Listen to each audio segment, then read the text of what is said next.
tidak memuliakan seorang kecuali dengan ketakwaan. Dan kita tidak mesti harus dalam keadaan suci, tidak mesti harus dalam masjid, tidak mesti harus dengan syarat yang lain-lainnya. Ya, ini bisa diucapkan kapanpun.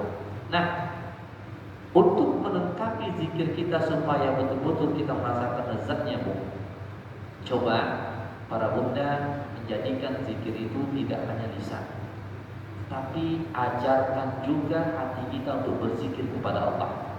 Semisal ketika kita mengucapkan subhanallah wa bihamdi subhanallahil azim, subhanallah wa bihamdi subhanallahil azim. Coba masing-masing ibu baca ini pakai lisannya, subhanallah wa bihamdi subhanallahil azim. Sudah Ibu? Baik, saya ingin sampaikan juga yang kedua, baca lafaz zikir yang sama tapi tak bersuara dan lisan tak bergerak. Dalam hatinya subhanallah wa bihamdi subhanallahil azim. Bisa Ibu? Bisa. Maknanya apa? Bahwa dalam hati ini kita berzikir dalam dua sisi. Hati kita berzikir dan lisan pun ikut berzikir. Makanya celaan orang yang sholat itu salah satunya adalah yang mereka tidak khusyuk dalam sholat. Sementara khusyuk dalam sholat itu bukan berarti dia lupa dunia, gak dengar semut bergerak, gak dengar ada orang yang memanggil, bukan itu yang dikatakan khusyuk. Karena Nabi itu adalah manusia yang paling khusyuk dalam sholat itu. Tak ada manusia di muka bumi ini kalau sholat yang lebih khusyuknya Nabi. Pasti Nabi adalah manusia yang paling khusyuk. Sehingga ada suatu ketika seorang sahabat, ada seorang muslim berkata kepada Rasulullah, apa katanya? Wahai Rasul, berlaku adillah. Marah Nabi. Apa kenapa marah Nabi? Kata Nabi SAW, demi Allah, seandainya bukan aku yang berlaku adil di muka bumi, atas siapa lagi yang bisa berlaku adil? Ya. Ini menunjukkan bahwa Nabi SAW itu dalam urusan agama betul-betul beliau totalitas. Nah, kembali kepada khusyuk tadi.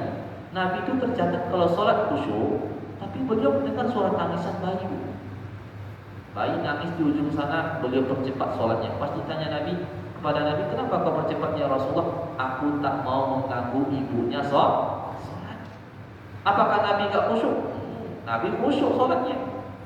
Nabi sholat, sujudnya kok lama betul, takut sahabatnya ada apa-apa dengan Nabi. Diintipnya Nabi, oh ternyata ada Hasan dan Husain. Apakah Nabi gak khusyuk? Nabi khusyuk. Ibu kalau sholat lagi ruku atau sujud ada anak menggelantungan, Bu, hatinya gimana, Bu? Ih, apa sih gitu-gitu ya? Ada yang kamu boleh ngomong, mungkin kita ngomong kamu sana dulu, kan gitu. Tapi paling enggak hati kita ngomong begitu. Apakah Nabi? Wallahu a'lam. Nabi pasti jauh daripada lutut kelalaian. Tapi secara fisik verbalnya Nabi mendengar, Nabi merasakan. Ya. Nah, yang ingin kami sampaikan di sini, Bu, adalah bahwa yang dimaksud khusyuk itu adalah konsentrasi dan mengembalikan konsentrasi itu khusyuk, Bu. Ibu kalau mau khusyuk dalam sholat itu konsentrasi dengan apa? Pertama dengan yang dibaca. Allahu Akbar, Bismillahirrahmanirrahim. Konsentrasi dengan ucapan Bismillahirrahmanirrahim. Alhamdulillahirabbil alamin. Alhamdulillahirabbil, itu konsentrasi. Nah, bukti kita konsentrasi dengan bacaan sholat itu adalah kita dapat mengulang kembali lafaz itu dengan hati. Karena kalau tidak kita gunakan hati kita mengulang lafaz yang sama, Ibu, maka yang diisi dalam hati itu adalah perkataan-perkataan selain perkataan sholat. Yang perkataan dari sholat. Makanya ketika imam membaca apapun itu, Al-Fatihah atau ayat yang lain, makmum tidak diperkenankan membaca yang lain. Dia mendengar. Dan kalau dia hafal bacaan imam, maka tidak dia ulang lagi bacaan itu dalam hati. Ini bagian daripada khusyuk. Ya. Nah, begitu pun kita bawa di luar sholat. Astagfirullah. Usahakan nanti astagfirullah, astagfirullah, astagfirullah. Dengan begitu, Bu, Ibu insya Allah dawamkan seperti ini akan mendapatkan suatu ketenangan yang luar biasa. Sehingga zikir-zikir yang kita baca, Al-Quran yang kita baca, sholat yang kita baca, sholat yang kita baca, itu akan membekas dalam diri kita. Baik para bunda yang Allah muliakan. Jadi amal yang kita utamakan kita taubat kepada Allah Subhanahu wa taala, perbanyak istighfar, dan dalam istighfar ini ada zikir. Maka zikir itu selain lisan yang kita gunakan, juga hati kita pun itu berzikir dalam waktu yang bersamaan. Kemudian para bunda yang Allah Azza wa Jalla muliakan, keutamaan bulan Zulhijjah ini, ya selain Allah Azza wa Jalla melipat gandakan pahala di dalamnya, Allah Azza wa Jalla juga menyebutkan di dalam Al-Quran dengan mengatakan walayalin asyr. Allah memuji 10 hari bulan Zulhijjah ini dalam surah Al-Fajr dengan mengatakan walayalin asyr, dan malam yang 10. Para ulama mengatakan bahwa sini maksudnya adalah Allah bersumpah dengan 10 awal bulan Zulhijjah. Kalau Allah sudah menyebutkan kata sumpah di dalam Al-Quran dengan suatu nama, maka sungguh dalam nama itu ada sesuatu yang sangat istimewa. Ya, ada sesuatu yang sangat istimewa. Baik, kemudian para bunda yang Allah Azza wa Jalla muliakan, mulianya bulan Zulhijjah ini disebabkan juga karena satu-satunya bulan yang dilaksanakan ibadah haji hanyalah bulan Zulhijjah.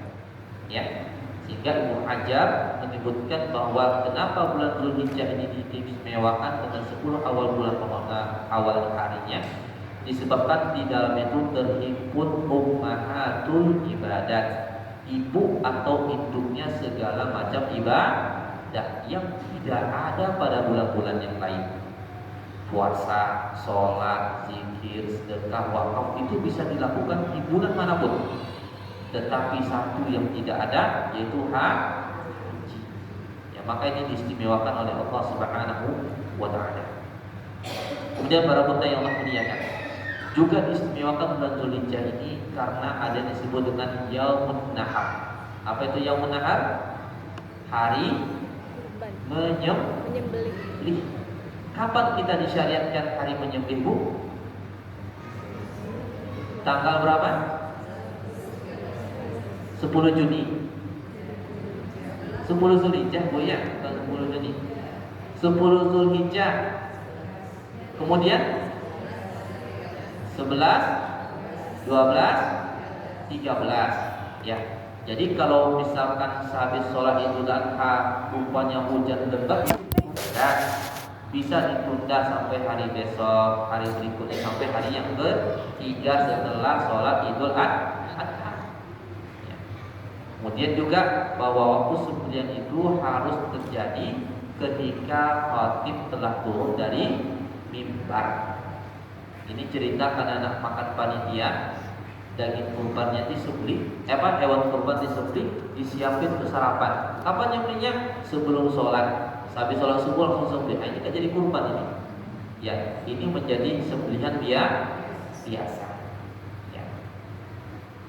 Kemudian para bunda yang Allah Azza wa Jalla muliakan, yang keenam, yang berikutnya adalah dimuliakannya bulan Zulhijjah ini oleh sebab Allah Azza wa Jalla tadi kita katakan mengumpulkan segala macam ibadah di bulan Zulhijjah.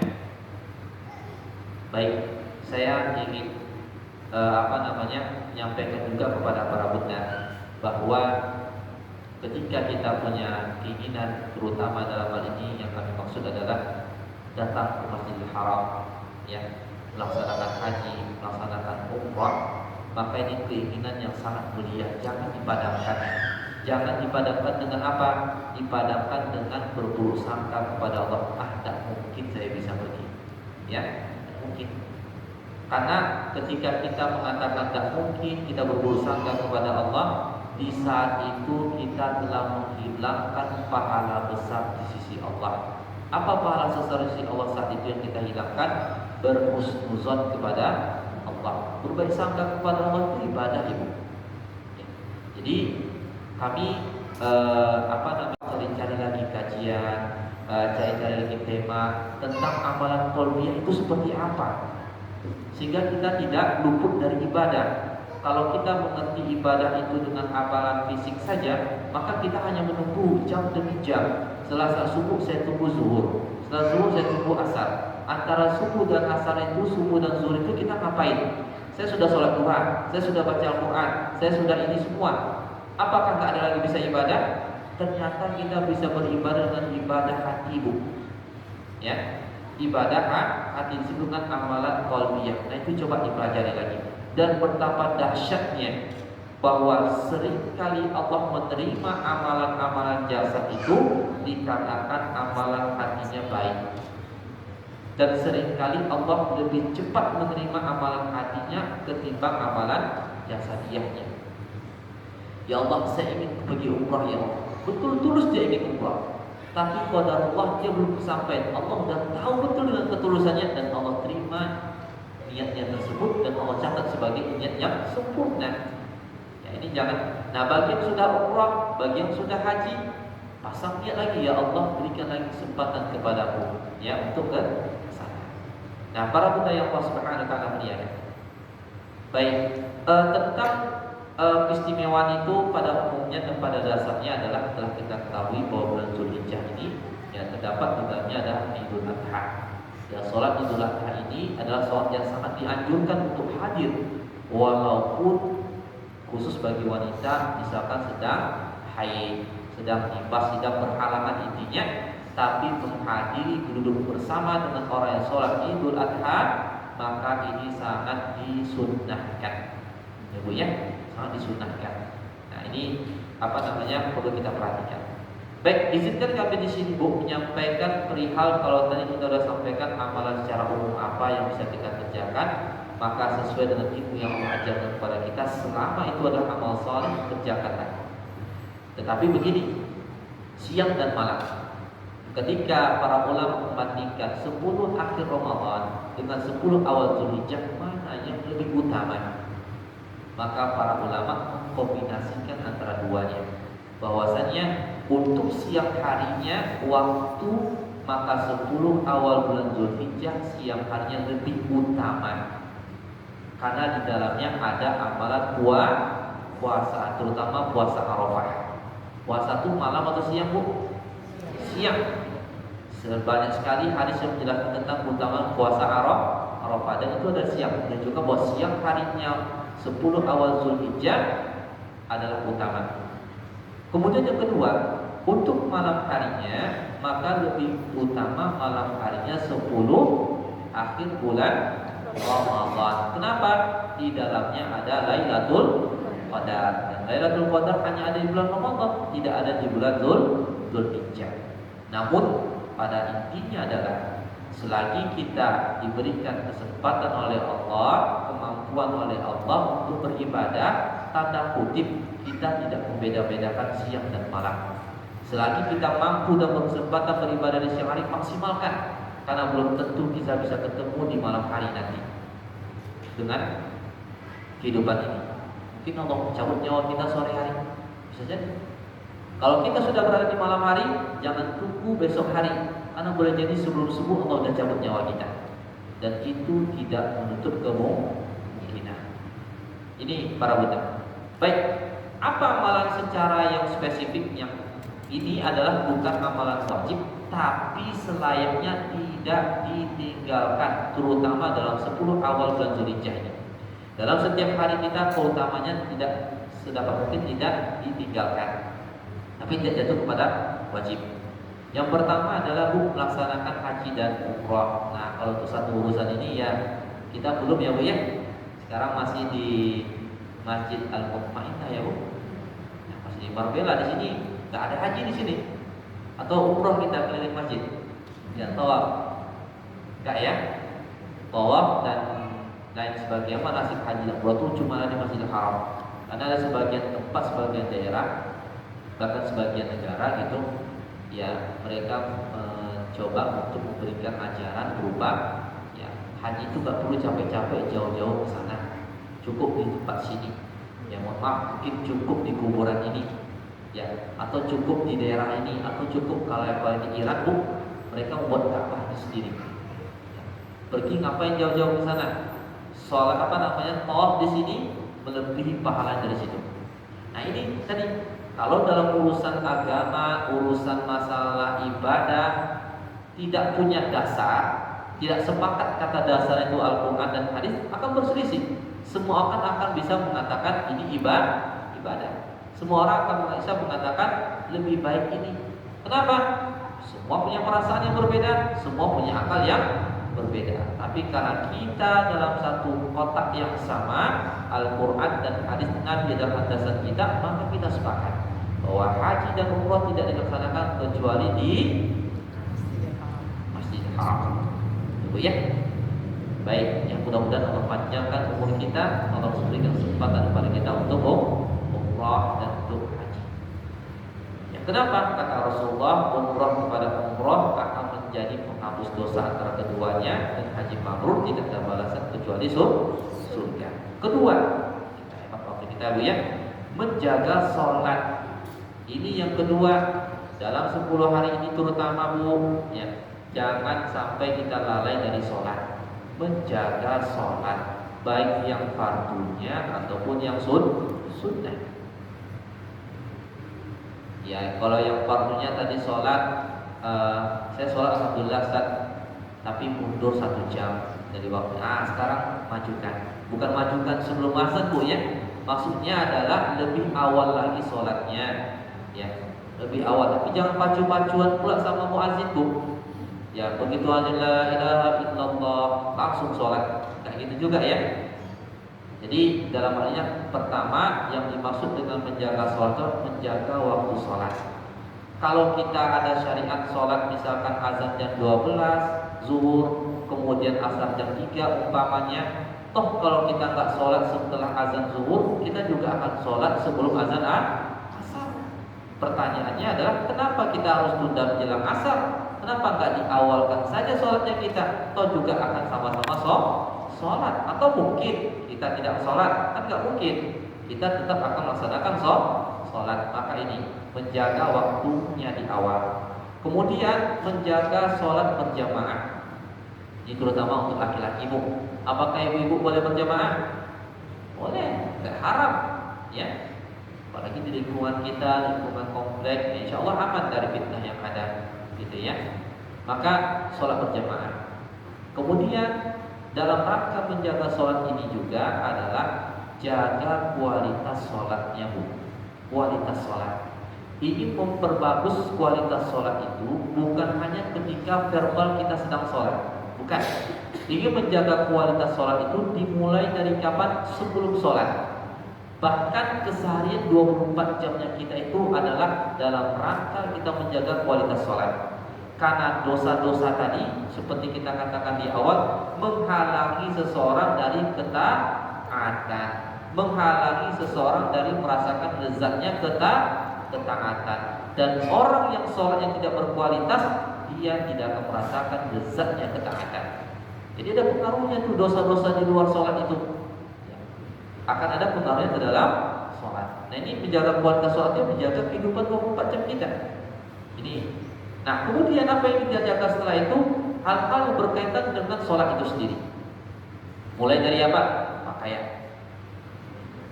Pastikan pakaian kita ya kalau lebih umumnya kita bicara tentang masalah kualitas sholat itu, perhatikan syarat sahnya sholat itu, perhatikan hal-hal yang membatalkan sholat itu, perhatikan hal-hal yang makruh dalam sholat dan hal-hal yang disunnahkan dalam sholat. Ini ulangi lagi ilmunya, ilmu fikihnya.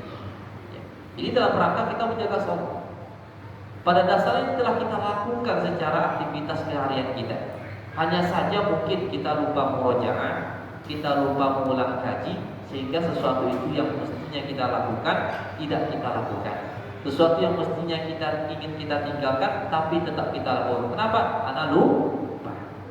Ya, jadi itu kualitas sholat. Wudunya, ya wudu itu bagian daripada menjaga kualitas sholat. Semakin bagus wudunya, kata Nabi SAW. Ya, isbahul wudu ala al-makari, memperbagus wudu ketika dalam keadaan tidak disukai. Perbanyaklah kalau ke masjid yang melaksanakan sholat secara khusyuk. Kemudian dalam jangka melangkah sholat juga ini para muda yang memuliakan, termasuklah di dalamnya adalah menjaga tumakninah dalam sholat. Ini mendapatkan ibadah itu kualitas, tapi caranya nggak benar, itu nggak akan bisa.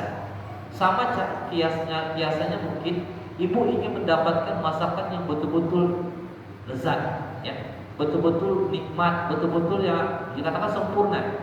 Tapi rangkanya, modelnya ataupun prosesnya tidak diikuti dengan benar. Apakah menjadi masakan yang lezat? Dia jadi masakan juga, tapi ada yang kurang. Dalam sholat pun sama, ingin sholat yang berkualitas, tapi proses tidak dilakukan dengan benar. Dan salah satu proses yang harus dilakukan secara benar supaya berkualitas adalah tumakninah, Bu. Tumakninah itu apa, Bu? Tumakninah? Tumakninah itu artinya bertenang, bertenang, Bu. Ya, gak kasak kusuk. Kalau ucapan gak kasak kusuk ucapannya. Kalau gerakan gak kasak kusuk gerakannya. Ya. Maka itu tumakninah namanya. Kalau gerak, Allahu Akbar, sokel hidung, Allahu Akbar, garuk kepala, ya, garuk kaki, lihat kuku, ada HP, jawab dulu lagi sholat, kayak gitu. Itu gak tumakninah. Banyak geraknya gitu. Satu, itu yang dimaksud tumakninah dalam sholat. Tumakninah gerak itu juga bagian contohnya adalah cepatnya gerakan berpindah dari satu rukun ke rukun yang lain. Nah, ini menghilangkan kualitas sholat. Gimana ceritanya mau sholat ya secara berkualitas kalau tumakninahnya hilang? Ya, tumakninahnya hilang. Nah, biasanya tumakninah gerakan ini akan menjadi rusak ketika tumakninah lafziahnya rusak, Ibu. Tumakninah lafziah itu gimana? Bacanya baca kilat. Ya. Kalau ada yang lebih cepat, super cepat lagi mungkin dipakainya, Bu. Seandainya ada sekedip mata gitu selesai sholat mungkin akan dipakainya. Ya. Allahu Akbar, subhanallah, subhanallah, ya Allah, minta rabbana alamin. Begitu. Gimana nak dapat khusyuk? Apalagi dikejar waktu, Bu. Duh, anak saya belum sarapan lagi ininya. Siapin sholat subuh. Allahu Akbar, cepat, Ibu. Ya. Nah, ini merusak. Bagaimana kita akan bisa mendapatkan sholat yang baik berkualitas kalau seperti ini? Makanya sebaik-baiknya bacaan itu adalah satu, ibu-ibu, ya kita belajar tajwid, belajar itu bagian penting lah itu ya. Paling tidak baca dalam sholat itu dengan bacaan yang wakaf. Kalau bacaan Al-Qur'annya misalkan kan boleh saja membaca dengan wasal, sambung ya. Bismillahirrahmanirrahim. Alhamdulillahirabbil alamin arrahmanirrahim maliki yaumiddin. Boleh saja seperti itu. Tapi kalau dalam rangka kita ingin melatih kualitas suara kita meningkat, saran kami adalah baca dengan wakaf. Bismillahirrahmanirrahim. Jeda. Alhamdulillahirabbil alamin. Jeda. Arrahmanirrahim. Ketika itu ibu lakukan, yang paling memberontak pertama kali apa? Diri ibu sendiri. Kok lama kali sih kamu baca? Gitu. Ya, cepat dikit gitu. Padahal, Bu, orang yang sholat terburu-buru dengan orang yang sholat menjaga tumakninah bacaan tadi, itu palingan selisih sholatnya cuma 2 menit 3 menit, Bu. Tapi dengan 2 menit 3 menit itu, orang yang tumakninah dalam sholat dia dapat surganya Allah. Sementara orang yang tidak tumakninah dalam sholat buru-buru tadi, dia terancam nerakanya Allah. Allah mau yang mana? Gara-gara 2 menit 3 menit. Ya, nah ini penting. Ajarkan pada diri kita, ajarkan kepada anak-anak kita, kepada keluarga kita, supaya kita memang betul-betul menjadi keluarga yang mendirikan sholat, bukan hanya sekedar menuntaskan atau menunaikan pelaksanaan sholat. Ini sholat, Bu. Jadi sholat yang berkualitas. Ini muhafal untuk sholawat. Nah, berkaitan dengan sholat sunnah, semua yang kita bahas barusan itu juga dilakukan. Ditambah, kalau sholat fardu ceritanya gak ada tambah rakaat, Bu. Saking semangatnya bulan Zulhijjah ini, sholat subuhnya sampai 10 rakaat, Ibu. Gak boleh, gitu ya. Tetap gak boleh, tetap cuma 2 rakaat.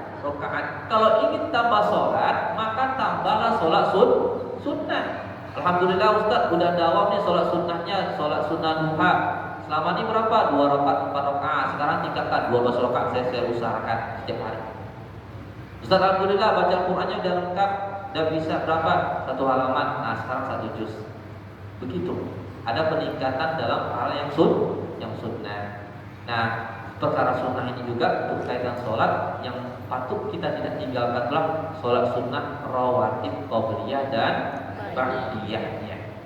Dan ini akan sangat sulit dilakukan bagi orang-orang yang melaksanakan sholat ingin berjamaah tapi datangnya mepet dengan waktu iqamah.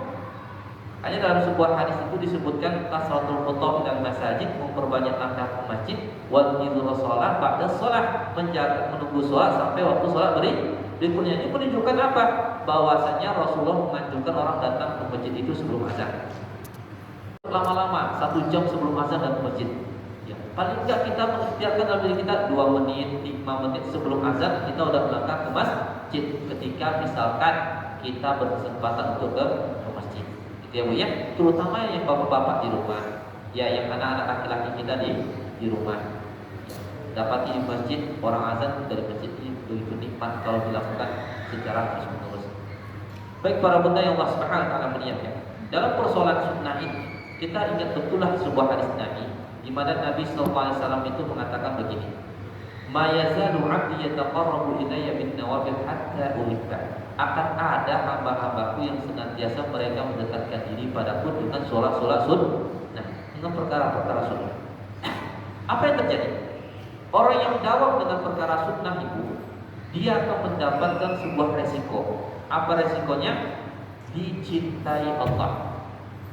Ini resikonya nikmat tuh. Orang yang dawam istiqomah dengan yang sunnah, dia akan mendapatkan dicintai Allah.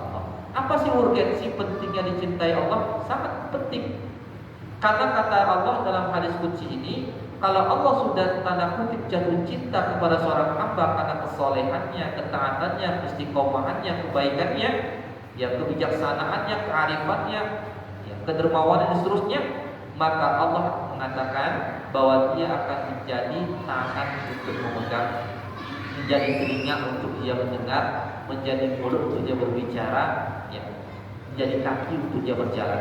Kata para ulama, maksud di sini adalah Allah akan menjaga pendengarannya, Allah akan menjaga penglihatannya, Allah akan menjaga mulutnya, Allah akan menjaga tangannya, dan Allah akan menjaga kakinya. Dari apa? Dari maksiat dan dosa. Karena maksiat dan dosa akan menghilangkan cinta Allah dari dirinya. Ya, jadi jaga Allah supaya cinta itu gak hilang, gak hilang. Nah ini penting sekali untuk perkara yang sunnah. Baik, kita lanjut para bunda. Yang ketiga, masih ada waktunya Bu? Masih 10 menit lagi.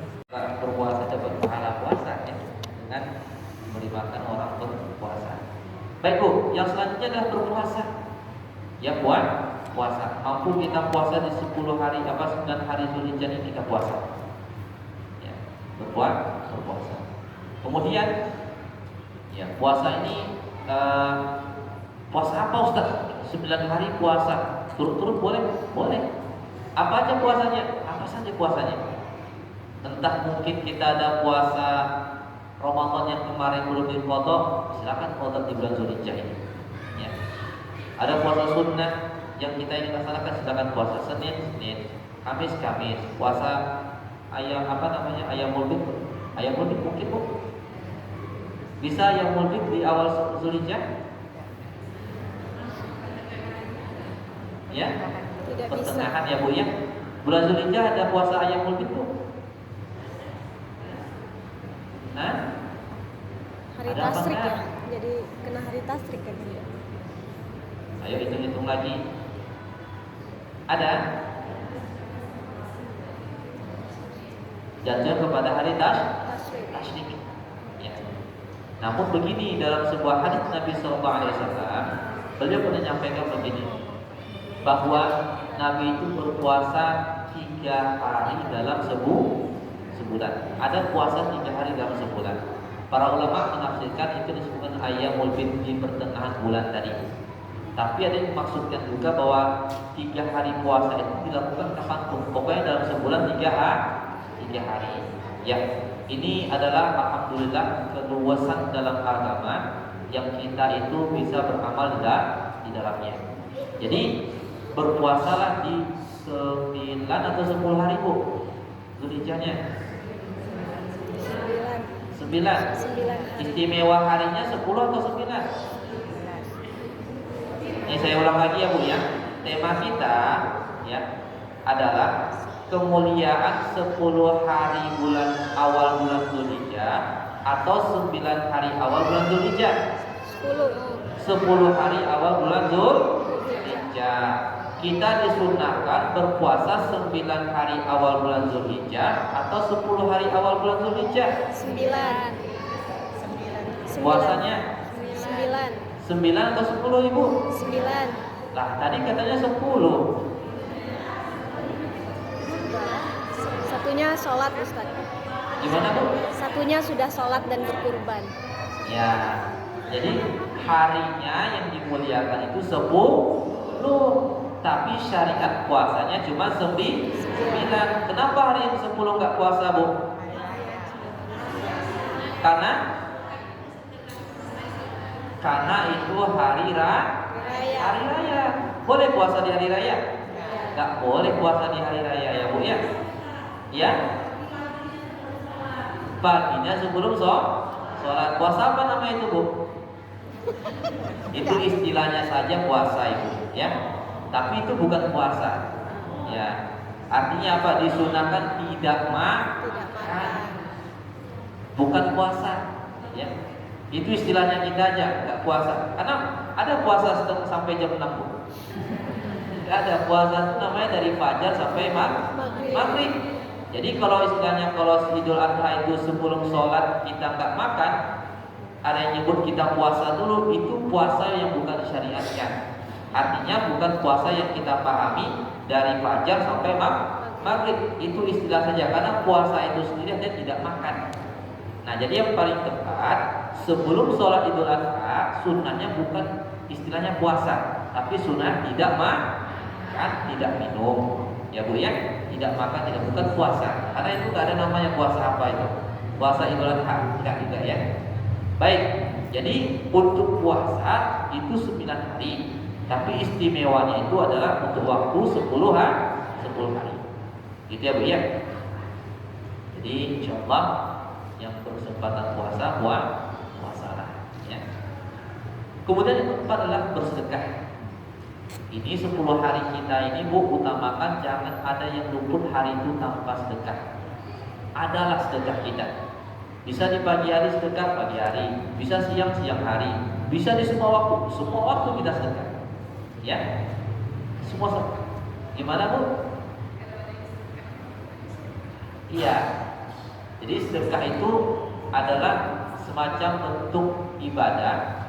Sebenarnya ibadah harta itu tidak hanya dengan sedekah. Ada banyak macamnya. Ini bicara harta ya Bu ya. Tapi yang senilai dengan ibadah harta ada. Seperti tadi tasbih, takbir, tahmid itu ibadah yang senilai dengan ibadah sedekah. Cuman ibadah yang dengan harta itu sendiri bisa dengan namanya sedekah, bisa namanya infak, bisa namanya wakaf dan lain sebagainya.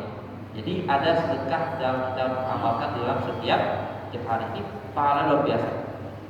Ya untuk panti asuhan, untuk pondok pesantren, untuk masjid, yatim piatu, ya tetangga yang butuhkan, kerabat yang meminjam, pokoknya berkaitan dengan harta. Karena ketika itu yang kita lakukan Bu, maka insya Allah taruh hidupnya kepada kita. Ya harta ini kalau nggak dihabiskan di jalan Allah, dia akan habis dengan sendirinya. Ya. Kalau nggak dihabiskan dengan di jalan Allah, diinfakkan, dia akan habis dengan sendirinya. Entah karena ada musibah, entah karena ada yang lain sebagainya, atau yang paling kita khawatirkan jatuhnya kepada apa? Hilangnya dalam kemaksiatan. Ini kita khawatirkan. Maka cepat-cepat ada harta jalan Allah, ada harta jalan Allah, termasuk biaya anak sekolah di jalan Allah itu. Ya, mengaturnya untuk keluarga kita, makan dan sebagainya itu adalah jalan Allah. Itu sesuatu yang halal, sesuatu yang diridhai Allah.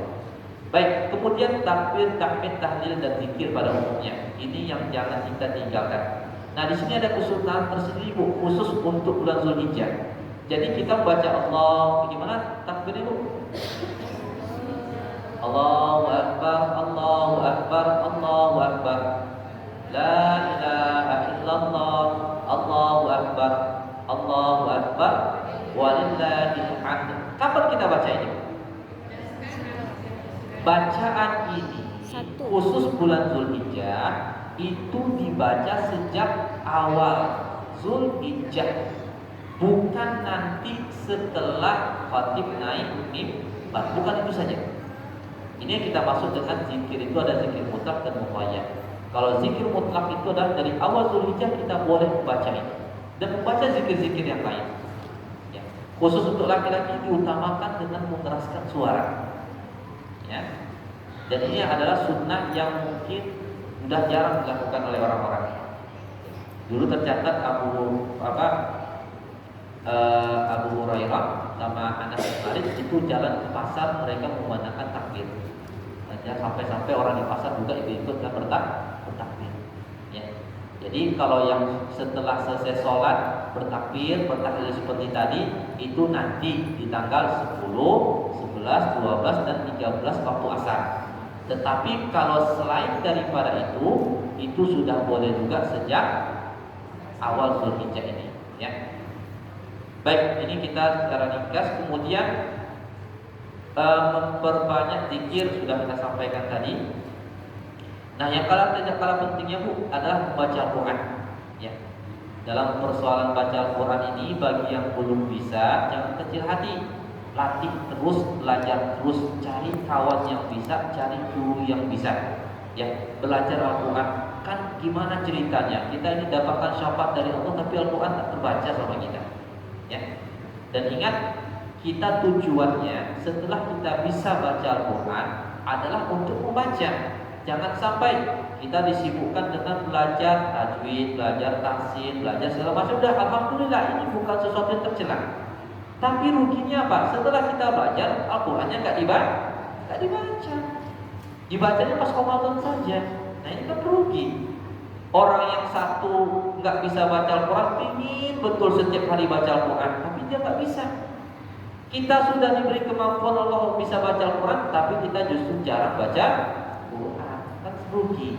Jadi yang belum bisa belajar itu sebuah kemuliaan. Bagi yang sudah bisa baca, dan itulah kemuliaannya. Baik, tentang membaca Al-Quran.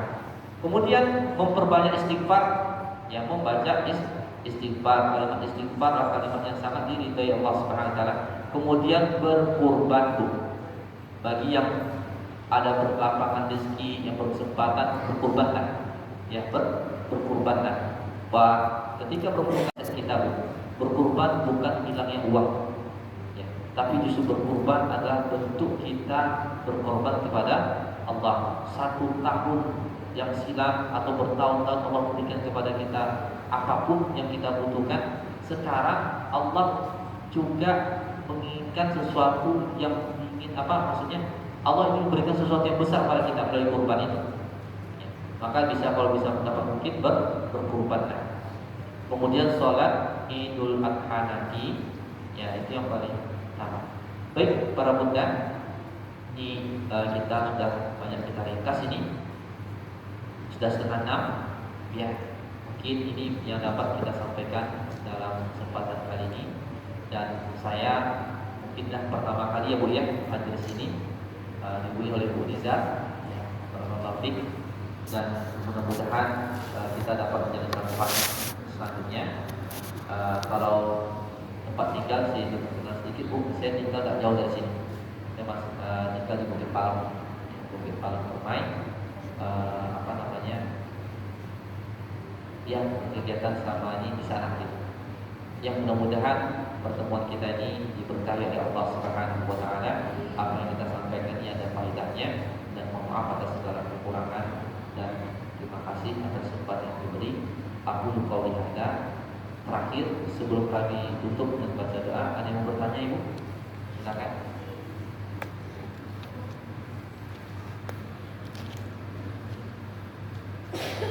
Baik, tidak ada. Kalau tidak ada, kita akhiri dulu pengajian kita ini dengan baca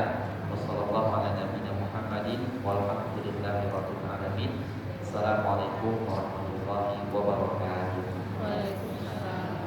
Berikan ampunan kepada orang-orang yang mendahului kita, orang tua, keluarga, dan kaum muslimin secara keseluruhan. Na'udzubillahi minasyaitonir rajim. Bismillahirrahmanirrahim. Alhamdulillahirabbil alamin. Wassalatu wassalamu ala nabiyyina Muhammadin wa ala alihi washabihi ajma'in. Allahumma taqabbal minna innaka antas samiul alim wa tub 'alaina innaka antat tawwabur rahim. Allahumma inna nas'aluka al-huda wat tuqa wal 'afafa wal ghina.